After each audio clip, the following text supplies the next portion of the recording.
هو صحيح إن وحوي يا وحوي كانت اسم ملكة فرعونية. مين هي الملكة؟ أياحة.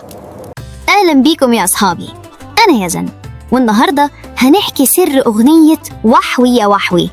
زمان قوي في عصر الفراعنة كان في ملكة اسمها إياح حتب، واسم إياح في اللغة المصرية القديمة كان معناه القمر، والمصريين زمان كانوا بيحبوا القمر جدا، وكانوا بيحتفلوا بظهوره ويغنوا وينادوا اسمه، فكانوا يقولوا وح إياح يعني يا قمر. ومع مرور السنين الكلمة اتحورت شوية وبقت تتقال وحوي يا وحوي. ولما جه رمضان وبقينا نستنى الهلال، الأغنية بقت مرتبطة بظهور القمر في أول الشهر.